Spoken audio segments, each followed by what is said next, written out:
Om Swastiastu. Selamat pagi untuk teman-teman semua. Jadi di sini kami akan mempresentasikan mengenai tugas besar analisis struktur metode matriks, portal atau frame. Nama saya Iwayan Bagus Dipayana Putra, NIM 18103. Langsung aja, di sini kita memiliki sebuah portal di mana terdiri dari beban terpusat dan beban merata dengan panjang seperti di gambar, tumpuan sendi jepit, dan properti seperti di gambar. Oke, kita langsung ke penyelesaian pertama.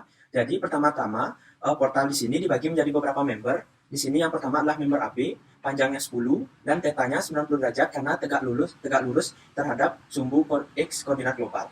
Nah, di sini karena member AB di sini bebannya terpusat, maka fix end momentnya adalah PL per 8, kemudian reaksi-reaksi di ujung-ujung batang adalah P per 2. Kemudian di sini dibuat vektor P yang nilainya dari kiri ke kanan, urutannya horizontal, vertikal, kemudian momen. Maka di sini dapat hasil 0, 12, 30, 0, 12, min 30. Tanda min 30 di sini berarti momennya searah jarum jam.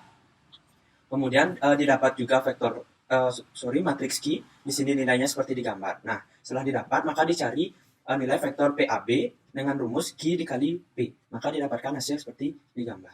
Setelah didapatkan vektor PAB, maka di sini dibuat gambar yang berisi gaya-gaya yang ada. Selanjutnya, untuk member BC dengan panjang 12 dan theta 0 derajat karena dia sejajar dengan sumbu X koordinat global dan karena dia beban merata, maka fix end momennya adalah WL kuadrat per 12 dan reaksi di ujung-ujung batang adalah WL per 2. Maka di sini dengan cara yang sama didapat nilai P dan nilai Q. Setelah itu dicari nilai PBC sama dengan Q kali P. Maka PBC akan didapat 02448, 024 min 48. Tanda min di sini berarti searah jarum jam momennya.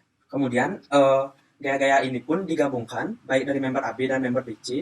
Di sini karena ada dua momen di titik B, maka akan dicari sigma momennya. Di sini ada 48 yang searah jarum jam, kemudian ada 30 yang berlawanan arah jarum jam. Maka sigma momennya adalah min 18 atau 18 searah jarum jam. Kemudian karena di A di sini sendi, maka reaksi vertikal dan horizontalnya akan diserap atau nilainya 0. Kemudian di C, karena dia jepit, maka reaksi-reaksi vertikal, horizontal maupun momennya juga akan diserap. Kemudian di sini didapatkan vektor F totalnya yaitu dimulai dari tumpuan A kemudian B yaitu min 30, 12, min 24 dan min 18. Nah, setelah didapatkan vektor F, di sini kita akan mencari matriks kekakuan masing-masing batang. Pertama member AB dengan panjang 10 dan theta 90 derajat. Kita masukkan ke rumus di sini. Bisa dipakai Matcat atau Excel di sini untuk mempermudah hitungan, maka akan didapat seperti ini. 72, 0, min 360, min 72, dan seterusnya. Kemudian untuk member BC dengan panjang 12 dan theta 0 derajat, maka akan didapatkan matriks kekakuan batang BC adalah 83.333,333, 0, 0, dan seterusnya. Di sini cara perhitungannya sama, tinggal dimasukkan rumus di Excel atau Matcat. Kemudian, setelah didapat matriks koordinat lokal masing-masing batang, di sini akan dicari matriks koordinat globalnya. Nah, di sini, mengingat kita portal kita memiliki 4 degree of freedom, maka matriks koordinat globalnya nanti akan berukuran 4 kali 4. Di sini caranya mencari adalah kita mencocokkan dengan masing-masing koordinat lokal tadi.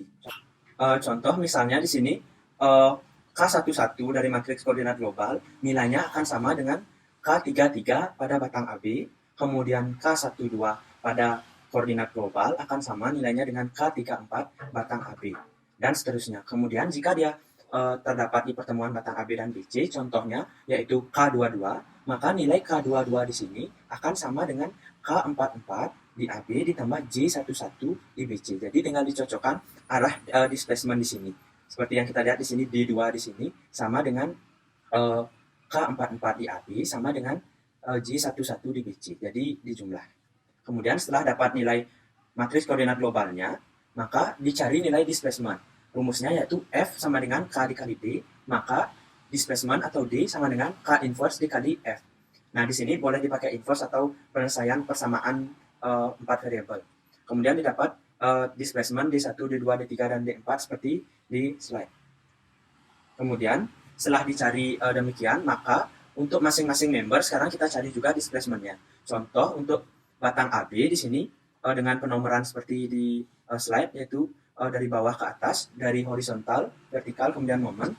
Di sini karena dia sendi, maka maka displacement 1 dan 2-nya tidak akan ada karena sendi mampu menahan horizontal dan vertikal. Maka di sini akan bernilai 0, 0, kemudian D3 pada AB akan sama dengan D1 pada koordinat global dan seterusnya.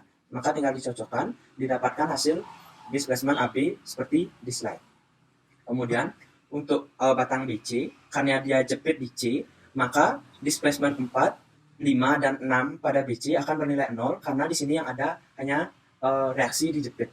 Karena tidak ada displacement, maka nilainya 4, 5, 6-nya 0. Kemudian displacement 1 BC, di sini kita cocokkan pada koordinat global akan sama dengan D2. Kemudian displacement 2 pada batang BC akan sama dengan D3. Displacement 3 pada batang BC sama dengan D4 koordinat global. Baik, untuk selanjutnya akan dipresentasikan oleh teman saya. Selanjutnya, saya akan melanjutkan presentasi dari teman saya. Nama saya Putri Hifsijayatri, NIM 18102. Setelah kita mendapat displacement dari masing-masing batang, kita akan mencari gaya dari masing-masing batang. Diketahui nilai matrik kekakuan dari masing-masing batang, diketahui juga displacement dari masing-masing batang, dan juga P dari masing-masing batang. Lalu, menggunakan rumus F sama dengan K dari masing-masing batang dikali displacement dari masing-masing batang, ditambah P dari masing-masing batang. Maka pada member AB didapat F1 sama dengan min 7,363, F2 sama dengan 23,794, dan seterusnya. Lalu pada member BC didapat F1 sama dengan 16,637, F2 sama dengan 23,794, dan seterusnya. Jika kita perhatikan, nilai F4, F5, dan F6 pada member AB nilainya sama seperti F1, F2, F3 pada member BC, namun arahnya berlawanan. Hal ini terjadi karena pada B tidak terjadi reaksi gaya, namun hanya terjadi displacement saja. Lalu setelah kita mendapat gaya dari masing-masing batang, gaya-gaya tersebut kita total sehingga didapatlah nilai sebagai berikut ini. Didapat nilai RAV sama dengan 23,794 kN ke arah atas, lalu RAH sama dengan 7,363 kN ke arah kiri, lalu RCH sama dengan 16,637 kN, RCV sama dengan 24,206 kN ke arah atas, dan juga 48,843 kN adalah momen di C, arahnya searah jarum jam. Selanjutnya kita akan menghitung gaya lintang dan gaya momen. Pada perhitungan manual, kita menggunakan rumus biasa seperti yang telah diajarkan pada semester 1 pada mata kuliah statika. Maka di sini kita mendapat nilai gaya lintang A sampai D didapat min 7,363 kN ke arah kanan. Setelah itu, gaya lintang B sampai D yaitu 16,637 kN ke arah kiri. Lalu gaya lintang pada B didapat 23,794 kN ke arah bawah. Dan juga gaya lintang C min 24,206 kN ke arah atas. Lalu pada momen juga sama, didapat nilai momen D sama dengan min 36,815 ke arah kanan. Lalu pada momen B, pada batang AB didapat 46,37 kN ke arah kiri. Lalu pada batang BC didapat momen B-nya sama dengan min 46,37, arahnya ke atas. Momen di C didapat min 48,843, arahnya ke atas.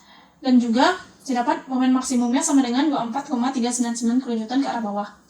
Jika kita lihat perjanjian tanda pada perhitungan manual, jika negatif arahnya ke kanan atau ke atas. Namun jika positif arahnya bisa kiri atau ke bawah. Lalu untuk perhitungan pada MATCAD, metode pada MATCAD caranya cukup berbeda dengan SAP dan juga manual.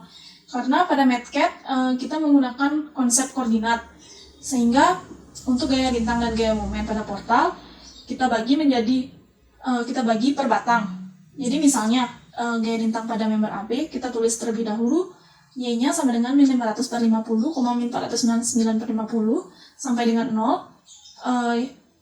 Lalu tulis rumusnya V-nya sama dengan min 10 lebih kecil dari Y lebih kecil dari min 5 sama dengan RAH ditambah, jika Y lebih besar dari min 5 maka rumusnya RAH ditambah P. Begitu juga dengan member BC. Untuk bidang momen nilainya juga sama, caranya juga sama seperti gaya lintang. Misalnya pada member AB Y sama dengan 0,1 per 50 sampai 500 per 50 dengan menggunakan rumus VY sama dengan 5 lebih besar dari Y, rumusnya adalah RAH kali Y ditambah 5 lebih kecil dari Y lebih kecil sama dengan 10, rumusnya RAHY ditambah 24 dalam kurung Y minus 5.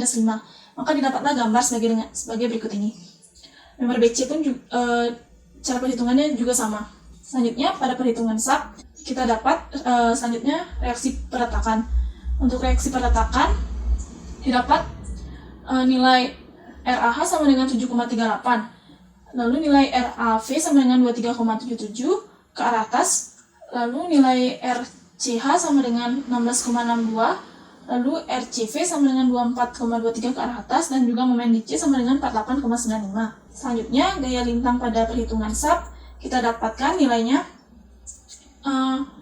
Untuk gaya lintang dari A sampai D didapat nilai 7,38 ke arah kanan. Lalu gaya lintang dari A sampai B sama dengan min 16,62 ke arah kiri. Lalu gaya lintang pada B sama dengan 23,77 ke arah bawah, dan juga gaya lintang pada C didapat 24,23 ke arah atas.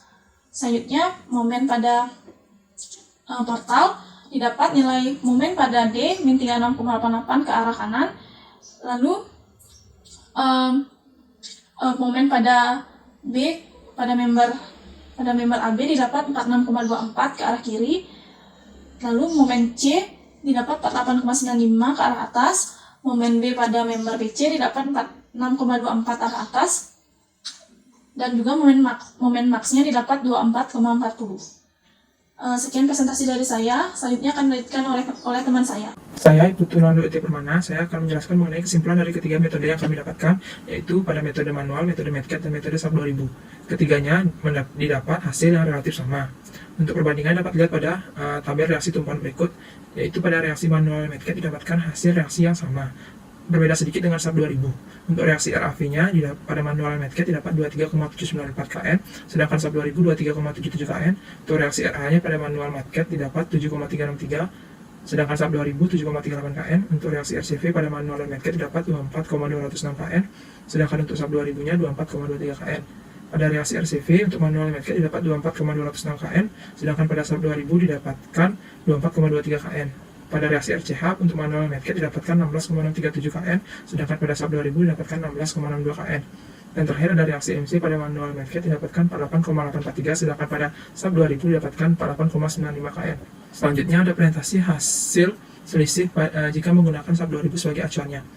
Untuk reaksi manual medcat didapatkan hasil presentasi yang sama, yaitu pada RAV sebesar 0,1%, RAH-nya min 0,23%, RCV-nya min 0,099%, RCH-nya 0,102%, MC-nya min 0,218%. Selanjutnya ada presentasi selisih gaya lintang jika menggunakan SAP 2000 sebagai acuannya. Di sini juga sama, reaksi manual medcat-nya didapat hasil presentasinya sama, yaitu pada reaksi DB 0,1%, pada reaksi DAD yaitu sebesar min 0,23%, untuk reaksi DC yaitu min 0,099%, reaksi DBD yaitu 0,102%. Selanjutnya ada presentasi momen. Di sini juga didapatkan hasil yang sama pada reaksi manual medcat. Untuk reaksi MB-nya yaitu hasil presentasinya 0,281%, untuk reaksi MC-nya min 0,218%, untuk reaksi MD-nya yaitu min 0,176%, untuk reaksi M maksimumnya yaitu 0,04%. Maka jika dilihat pada bidang momen dan bidang lintang pada metode SAP 2000 dan metode manual dengan metode medcat, terdapat perbedaan gambar bidang di mana perbedaannya terletak pada arah gambarnya. Hal ini dikarenakan adanya perbedaan perjanjian tanda di mana metode medcat menggunakan titik koordinat sehingga nilai min arahnya ke kiri atau ke bawah, sedangkan nilai plus arahnya ke kanan atau ke atas. Sedangkan perjanjian tanda pada SAP 2000 dan medcat adalah nilai min ke kanan atau ke atas, sedangkan nilai plus arahnya ke kiri atau ke bawah. Baik, sekian presentasi yang dapat saya sampaikan. Saya sebagai perwakilan kelompok mengucapkan terima kasih.